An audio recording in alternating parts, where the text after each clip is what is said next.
Hello, Namaskar. Welcome to the class. And today the topic of discussion is hackering problem Diwali light. इससे पहले कि मैं ये problem आपको समझाऊं, मैं चाहूंगा कि आप इस प्रॉब्लम को एक बार खुद पढ़ें. मैं स्क्रॉल करता हूं नीचे.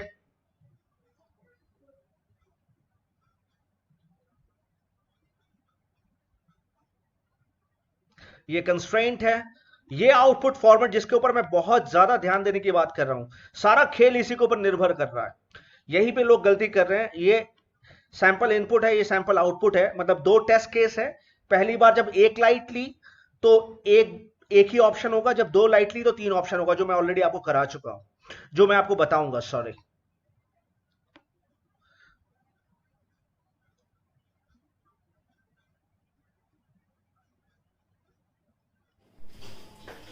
Hello, Namaskar. Welcome to the class. And today the topic of discussion is Diwali light. ये दिया बना दिया इसलिए मैंने दिवाली लाइट. अच्छा, ये हैकर से प्रॉब्लम लिया और मैंने आपको कहा था पहले आप ये प्रॉब्लम पढ़ लो, और आपने ये प्रॉब्लम पढ़ी. अब मेरा कर्तव्य, मेरा फर्ज हमेशा यही रहता है कि मैं उस प्रॉब्लम को जिसको आपने पढ़ा है, आपने क्या समझा है और मैं क्या समझा रहा हूं, दोनों देख लो. अगर आपने सही समझा है तो ठीक है, अगर नहीं समझा तो आप समझो प्रॉब्लम है क्या. देखो प्रॉब्लम क्या है. एक बंदा है, On the eve of Diwali, Hari is decorating with serial light bulb. जब दिवाली होती है ना, हम भी अपने घर में, जब दिवाली आती है तो हम भी अपने घर में लाइट लगाते हैं, और उन लाइट पे सीरियल बल्ब होते हैं, एक के बाद एक के बाद एक सीरियल बल्ब होते हैं. वो तो आपने देखा ही है. ठीक है, तो ये दिवाली की रात को, ये दिवाली के दिन अपना घर सजाने की सोच रहा है हरी. ठीक है, ये भाई साहब है हरी. ठीक है, भाई साहब है, इनको घर सजाना है. N bulb place sequentially. N bulb है, 20, 25, 50, 100, कितने भी एन बल्ब्स हैं, लेकिन वो सीरियली हैं. सीरियली होते हैं. Program to change pattern every second, और हर सेकेंड में पैटर्न चेंज होता है ना. लाइट डिगमग डिगमग करती है. ठीक है, तो वो पैटर्न चेंज हो रहा है, ये सब आपको पता है. चलो, at least important time, at least one bulb is set on. पहली बात तो एटलीस्ट में कम से कम एक बल्ब ऑन रहना चाहिए किसी भी समय. ऐसा ना हो कि लाइट ऑन हो और ऑफ हो, एक सारे बल्ब जले और ना ना, ऐसा नहीं. पैटर्न चेंज होता रहे, लेकिन कम से कम एक बल्ब तो जलना ही चाहिए. कम से कम एक बल्ब तो जलना चाहिए. इंपॉर्टेंट बात है. अच्छा, क्वेश्चन आपसे ये पूछ रहा है, how many different pattern can serial bulb produce. तो अगर सीरियल बल्ब है तो कितने पैटर्न वो प्रोड्यूस करेंगे. अच्छा, इंपॉर्टेंट ये जो पार्ट है ना, इसने मुझे बहुत बड़ा खेल खिलाया. मैं बड़ा नाचा इस टेस्ट केस को पार कराने के चक्कर में. तो ये इसलिए मैंने इसको यहां पे इंपॉर्टेंट मार्क किया है. आउटपुट जो फॉर्मेट क्वेश्चन में दिया है उसे बहुत ध्यान से पढ़ना है. Print the total number of pattern modulo 10 की पावर 5. मतलब जो भी पैटर्न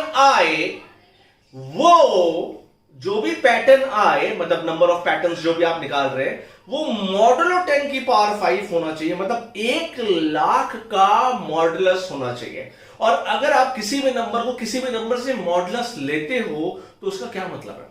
अगर आप किसी भी नंबर को किसी नंबर से मॉडुलस लेते हो, सपोज करो मैंने कोई भी नंबर, मैंने मान लो कोई भी नंबर हो, उसको 20 से मॉड लिया, तो इसका मतलब क्या है. कोई भी नंबर को अगर मैं 20 से मॉड लूंगा तो उसका मतलब क्या है. मॉडुलस हमें क्या देता है, रिमाइंडर देता है. और अगर 20 से करें तो उसका मतलब यह है कि जो उसका आंसर होगा वो हमेशा क्या होगा, 20 से कम होगा. मतलब कोई भी, चाहे 50 लाख, चाहे 70 लाख, चाहे 3,000, चाहे 2,000, चाहे 1,565, किसी भी नंबर को अगर आप 20 से मॉड लोगे तो जो रिमाइंडर आएगा वो 20 से कम ही आएगा. क्लियर. तो मतलब क्या क्या पॉसिबिलिटी, 1 से लेकर 19 तक. इसी प्रकार से जो आपका आंसर आए, आप उसको 10 की पावर से 5 से मॉड्यूल करो. तो 10 की पावर 5 से जब आप उसका मॉडुलो लोगे तो आंसर हमेशा 10 की पावर 5 से कम ही होगा. तो मतलब अगर 10 की पावर 5 ये 1,00,000 है तो आपका आंसर 99,999 इतना ही आ सकता है. मतलब जीरो से लेकर, that is you get answer from zero से लेकर इतना ही. क्लियर. ये इंपॉर्टेंट बात थी, यही पे गलती हो रही है. और दूसरी चीज, अब कंस्ट्रेंट क्या है. मेन तो कंस्ट्रेंट पकड़ना होता है. कंस्ट्रेंट, पहला जो कंस्ट्रेंट है, टेस्ट केस कितने ले सकते हैं आप. टेस्ट केस ले सकते हैं आप, मेरे ख्याल से 10,000 दिया था या 1,000, देख लेना आप. 1,000 दिया होगा. टेस्ट केस कितने ले सकते हैं आप, 1,000 टेस्ट केस ले सकते हैं. This T represent the test case. और नंबर ऑफ बल्ब कितने ले सकते हैं आप, 10 की पावर 4. मतलब 10,000 बल्ब ले सकते हैं, 10,000 बल्ब से कमी, मतलब 10,000 बल्ब से कमी होने चाहिए, 0 से ज्यादा और 10,000 बल्ब से कम होना चाहिए, और टेस्ट केस 1,000 के अंदर ही आपको लेने।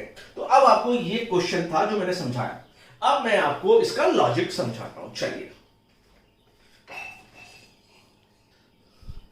अब देखो आप जरा, ये स्क्रीन यहां पे मैंने लिखा है, अगर आपके पास एक बल्ब है तो ऑप्शन क्या हो सकता है, या 0 रिप्रेजेंट कर रहा है ऑफ को और 1 रिप्रेजेंट कर रहा है ऑन को, तो क्या ऑप्शन हो सकता है, या तो वो 0 होगा या तो 1 होगा, एक बल्ब पे दो ही ऑप्शन हो सकता है।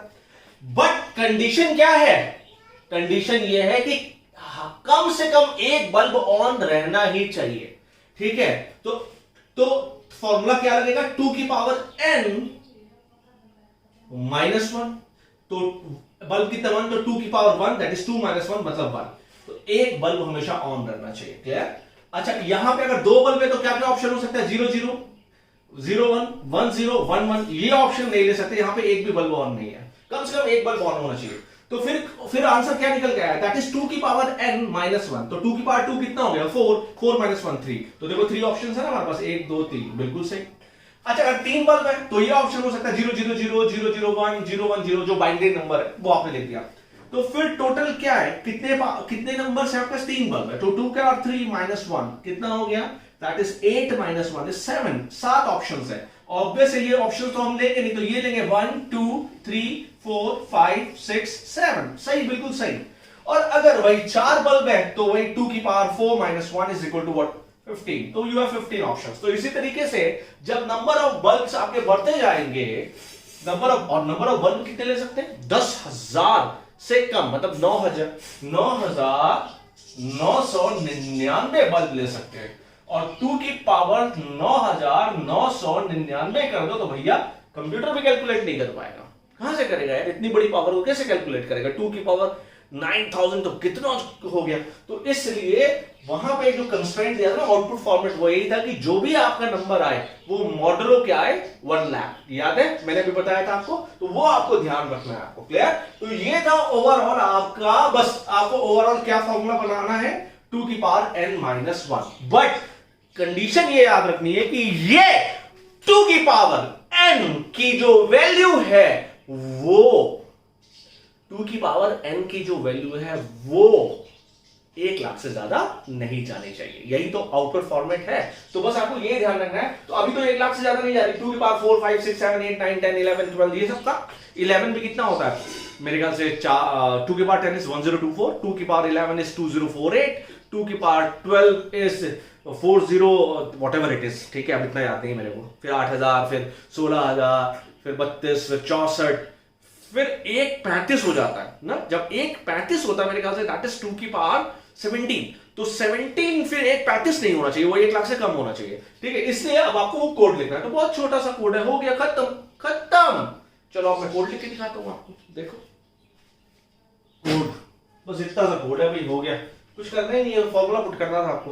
अच्छा अभी क्या है ना, देखो कोड क्या कह रहा है, मैं एक एग्जांपल लेके चलता हूं, एक टेस्ट केस लेके चलता हूं, जो टेस्ट केस दिया हुआ उस पर लेके चलता हूं, ठीक है। सपोज करो n की वैल्यू 2 है यार, n की वैल्यू 2 है, तो आपके पास कितने ऑप्शन थे, मैंने बताया था 3, दैट इज 2 की पावर n - 1, ठीक है। तो अब चलो सबसे पहले क्वेश्चन में क्या आपको टेस्ट केस एंटर कराना है, हैकर में बोला है सबसे पहले आपको टेस्ट केस एंटर कराना है, जो मैं हमेशा कराता हूं, अगर आप मेरी वीडियो फॉलो करते आ रहे हैं तो आपको पता है। तो सबसे पहले number of test case enter करा लिए, मान लो यूजर ने 2 टेस्ट केस दिए, तो t में कितना आ गया, 2 आ गया, तो सबसे पहले वो यहां जाएगा बाई t माइनस, तो 2, तो कंडीशन ट्रू हो गई, नीचे जाएगा, इस दौरान t की वैल्यू कम हो जाएगी, t 1 हो जाएगा, तो एक टेस्ट केस चलने के लिए कागज में स्टार्ट हो गया।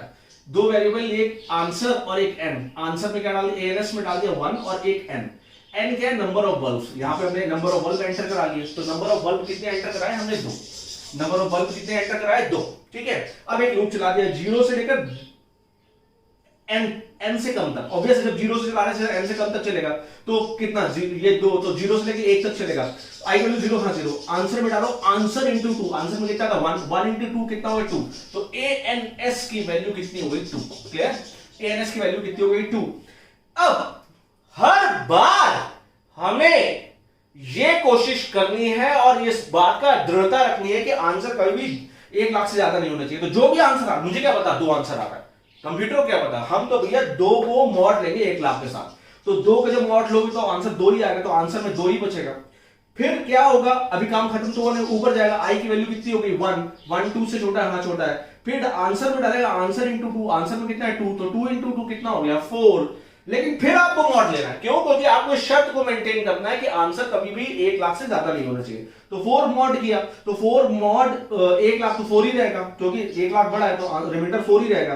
फिर ऊपर गया, आई की वैल्यू 2 किया, 2 2 से छोटा नहीं होता, 2 2 से छोटा नहीं होता, कंडीशन फॉल्स लूप से बाहर प्रिंट करा दिया हमने। क्या आंसर -1, आंसर में कितना आ रहा है 4, 4 - 1 कितना हो गया 3, आ गया आंसर 3 तो आंसर आना चाहिए था। क्लियर है?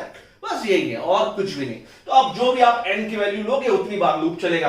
तो n की वैल्यू कहां तक ले सकते हैं? n की वैल्यू हम लेंगे, जो क्वेश्चन क्या दिया था, कंस्ट्रेंट क्या दिया था, n की वैल्यू आप 0 से बड़ी होनी चाहिए और 10,000 से छोटी होनी चाहिए। तो अब आप सोचो कि अगर आपने वैल्यू, तो मतलब n की क्या क्या वैल्यू हो सकती है, 0 से लेकर 9999, तो ये वैल्यू अगर आपने पुट कर दी तो बहुत ज्यादा हो जाएगी 1 लाख से। इसीलिए वो वैल्यू 1 लाख से ज्यादा ना हो। जब भी हम 2 की पावर निकालें, ये तो 2 की पावर निकाल रहा है, जब भी हम 2 की पावर निकालें उसके तुरंत बाद हम क्या कर ले, मॉड ले ले, ताकि हमारा जो आंसर है कंस्ट्रेंट को फॉलो करता रहे। क्लियर? तो बस वो करता रहेगा और फाइनल जो आंसर आएगा, आंसर -1 हो जाएगा।